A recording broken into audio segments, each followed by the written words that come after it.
Menjadi baik atau menjadi benar? Pertanyaan ini seringkali kita dengar dalam kehidupan sehari-hari. Namun hari ini melalui sebuah cerita tentang filsuf Tiongkok bernama Konfusius yang hidup pada abad ke-6 sebelum Masehi, saya mau mencoba menjelaskan manakah yang lebih penting, menjadi baik atau menjadi benar. Cerita ini adalah cerita favorit saya yang nantinya akan menjawab pertanyaan pada judul video ini. Ceritanya begini. Yan Hui adalah murid kesayangan Konfusius yang suka belajar dan memiliki sifat yang baik. Pada suatu hari, ketika Yan Hui sedang bertugas, dia melihat satu toko kain sedang dikerumuni banyak orang. Dia mendekat dan mendapati pembeli dan penjual kain sedang berdebat. Kata pembeli kain kepada sang penjual, 3 kali 8 sama dengan 23. Kenapa kamu bilang 24? Bentak si pembeli kain. Yan Hui yang mendengar itu kemudian mendekat kepada pembeli kain dan berkata, "Sobat, 3 kali 8 sama dengan 24, tidak usah diperdebatkan lagi." Pembeli kain tidak senang, lalu menunjuk hidung Yan Hui sembari berkata, "Siapa yang meminta pendapatmu? Kalaupun mau meminta pendapat, mesti ke Konfusius, gurumu. Benar atau salah, Konfusius yang berhak menentukannya, bukan kamu." Yan Hui pun menjawab, "Baik, jika Konfusius bilang kamu salah, bagaimana?" Pembeli kain menjawab, "Kalau Konfusius bilang saya salah, kepalaku akan kupotong untukmu. Lalu, kalau kamu yang salah, bagaimana?" tanya si pembeli kain.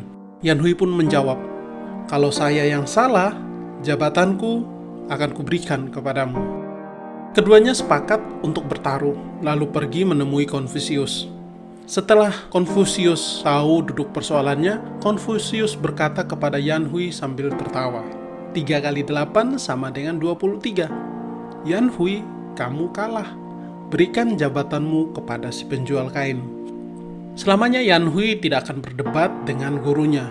Ketika mendengar Konfusius berkata dia salah, diturunkannya topinya, lalu dia berikan kepada pembeli kain. Pembeli kain kemudian mengambil topi Yan Hui dan berlalu dengan puas. Walaupun Yan Hui menerima penilaian Konfusius, tapi hatinya tidak sependapat. Dia merasa Konfusius sudah tua dan pikun, sehingga dia tidak mau lagi belajar darinya. Yan Hui pun meminta cuti kepada Konfusius dengan alasan ada urusan keluarga. Konfusius tahu isi hati Yan Hui dan memberi cuti kepadanya. Sebelum berangkat, Yan Hui berpamitan kepada Konfusius, dan Konfusius pun meminta untuk segera balik bila urusannya selesai. Sebelum Yan Hui pergi, Konfusius pun memberikan Yan Hui 2 nasihat. Yang pertama adalah, bila hujan lebat, janganlah berteduh di bawah pohon, dan jangan membunuh. Yan Hui pun menjawab, "Baik guru," lalu dia pun berangkat pulang. Di dalam perjalanan, tiba-tiba datanglah angin kencang disertai petir.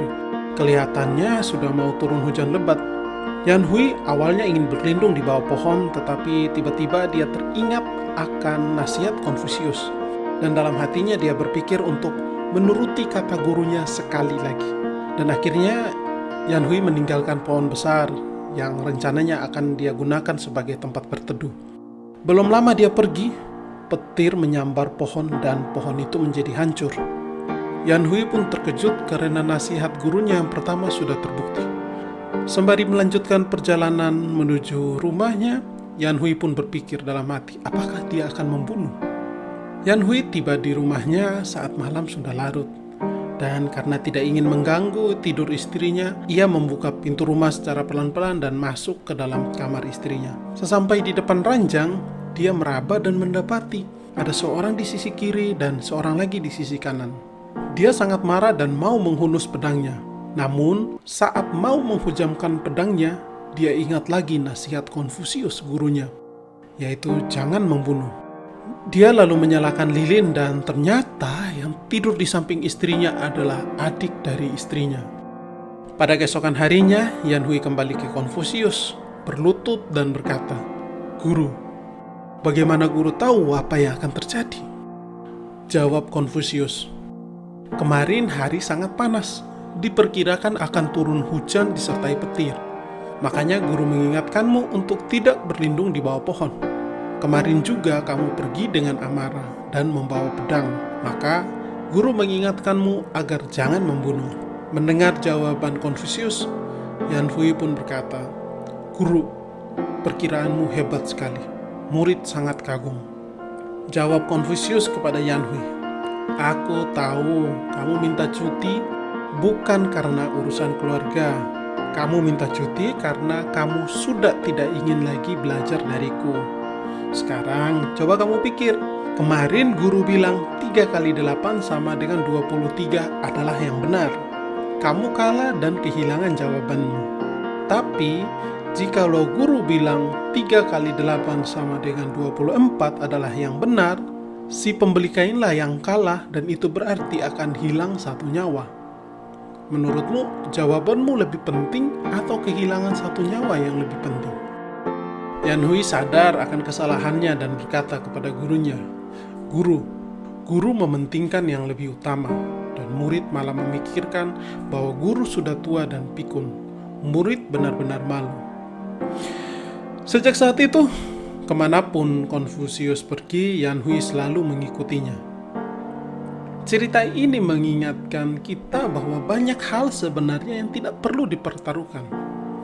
Bila bertanya kepada saya memilih untuk menjadi baik atau menjadi benar, maka jawaban saya akan merujuk pada pendapat Plato yang membedakan antara kebenaran, kebaikan, dan keindahan, yang di dalam filsafat epistemologi, etik, dan estetik. Agar tidak rancu dalam penggunaannya, berdasarkan pembagian tersebut saya akan mencoba untuk menjabarkannya gitu ya. Dalam epistemologi atau filsafat ilmu pengetahuan, kita belajar tentang benar dan salah. Dalam etik atau filsafat moral, kita akan belajar tentang baik dan jahat. Dan dalam estetik, kita akan belajar tentang bagus dan jelek. Dengan demikian, pertanyaan pilihan menjadi benar atau menjadi baik secara filosofis itu tidak bisa dibandingkan atau disetarakan, karena kedua hal ini itu masuk dalam kategori yang berbeda. Nah, sampai di sini sudah cukup bingung belum? Karena dalam video ini tidak ada kesimpulan lebih baik menjadi orang baik atau menjadi orang benar. Karena kamu bingung dan saya bingung, maka kita ketemu lagi di video berikutnya. Sekian dari saya, sampai ketemu lagi di video-video berikutnya.